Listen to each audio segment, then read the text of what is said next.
Story time. A girl out of simple Sorry guys, I'm usually not this silly in the mornings.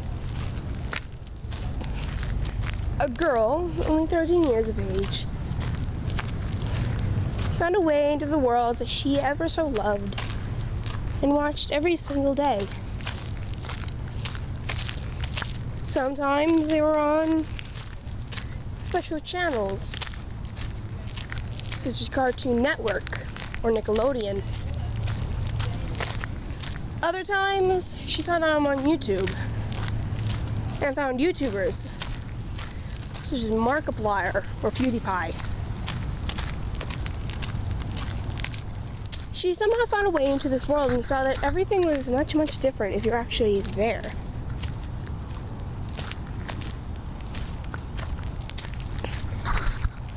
As she looked around, she looked for her favorite characters. But then she realized that because she was a real person in a world of fantasy characters, she would be much more powerful, and she was a creator and they were creations. She could completely alter the stories. She went into one of her favorite shows, Adventure Time. Went to one of the last episodes, where their version of the god of destruction or death lay, knowing that she was much more powerful as a real person in a world of fantasy characters. She easily defeated him and gained a special gem she didn't realize she would get. She then went to Gravity Falls to take down another god of destruction. This time it was about Cypher. It was going to be during the Weird Meganon part of the series.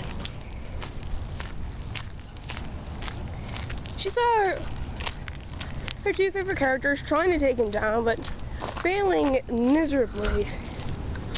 Because, well, their aim was bad. That was it. Her aim was very good. Usually, though, her aim was horrible. Absolutely horrible.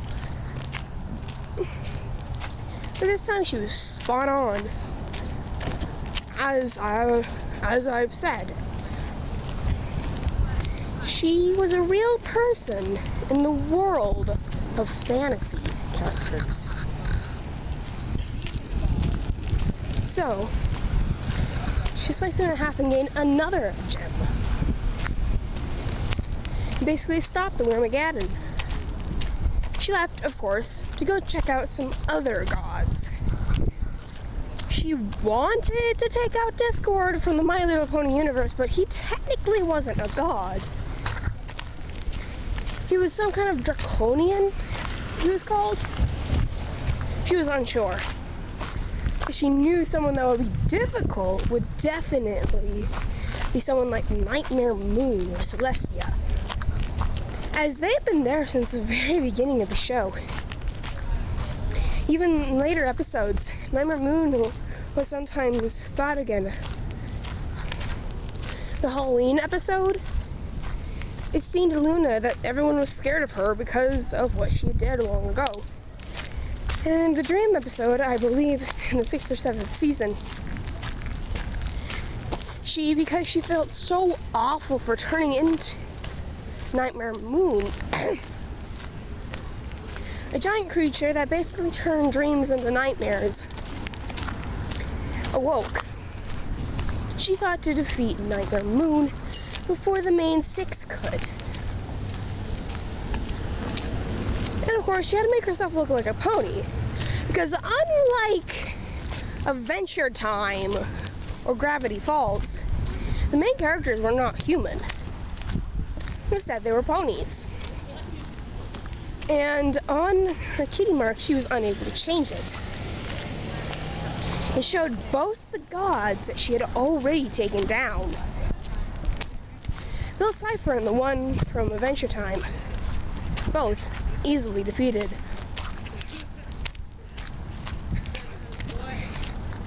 the main six saw her run into the Everfree forest as a black pony with a red mane. It was, well, not a Pegasi, of course, but a unicorn. She wanted to be an alicorn, but that would be way too weird, and everyone would be curious on why there was another alicorn that was never ever talked about. She decided to keep things straight. She simply used the magic, well, not magic, her sword from the last 2 kills to basically take down Nightmare Moon. Nightmare Moon easily fell to her. She didn't need the magic of friendship like the main 6. She used the magic of realistic, basically meaning she was a real person. As we all know, real people in fantasy worlds are much more powerful. But then again, fantasy characters in the real world are more powerful. So there's that.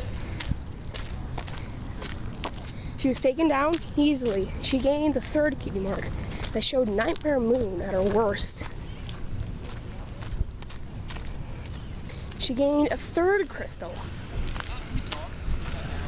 This time of deep, deep blue. The previous ones were red and yellow. She wasn't expecting a deep, deep blue. But then again, she was. She went to one of her made-up worlds, which basically consisted of all the Undertales and Underfell characters, as well as Underswap. Always meeting here for their talks and things. Also, Fellswap was part of there, but they didn't always show up. She realized that she needed a 4th crystal or bring what she was trying to bring. She didn't know what would happen, but of course she wanted to know. Turned out the last crystal she needed to find was a green one. So someone who is green and powerful. She chose a special creature from a completely different world, known as the Nature Demon. They were incredibly powerful, and in one of her universes, they were actually the thing that helped one of the storylines that she had created. That, of course, included Finn and Jake from the Adventure Time world. Of course, things were very confusing, as she made no sense in her stories. She defeated it, of course, with ease, and gained the last crystal. She went to the Aventure Time universe because it was, in fact, her favorite, and planted it. The 4 crystals, and a corruption flower emerged. The flower was obviously very powerful and hard to take down. She wasn't expecting it, no. It was a bit upsetting that she brought upon the most chaos the world had ever seen. Characters that weren't even from Adventure Time began to appear. Papyrus and Sans from Undertale showed up in their best clothes, and for Sans, that's not something that comes often. Characters from episodes where they shouldn't even exist anymore. So Firefin and Candyfin showed up, but they weren't the same. Firefin wasn't constantly enraged, and Candyfin wasn't constantly happy. That's a whole other story, but that's besides the point. Characters from all over the universes became this one world. I didn't want him to stay because he was not going to be. Though she left before they could, meaning there's no way to defeat it until she returned. And that's the end. Please like, subscribe, and make a notification about for more of these videos. See you in the next one.